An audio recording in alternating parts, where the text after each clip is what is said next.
Man United make transfer decision influenced by Bruno Fernandes. Man United have had success with Bruno Fernandes contracts.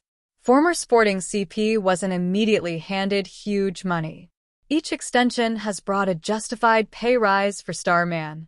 Manchester United are hoping to move past a culture of signing high-profile players on big contracts and follow the path they've taken with Bruno Fernandes since his 2020 arrival.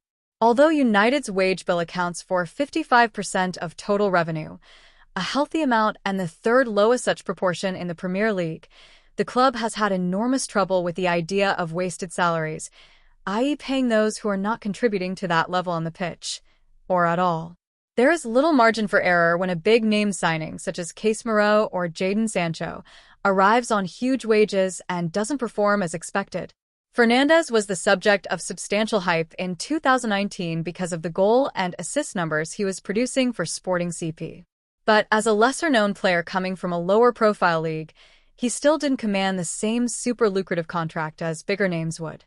The Portugal midfielder's £100,000 per week contract, while extremely good money, did not come close to rivaling United's top earners at the time. But United were still able to double his Sporting wages. It was only 2 years down the line, having consistently been the squad's best player, that Fernandes was rewarded with a contract worth £250,000 per week. A more recent deal signed in August 2024 took his weekly pay to just over £300,000. It has been a climb to reach that amount, and it seems that United simply don't want to get locked into contracts at the top end of the scale straight off the bat.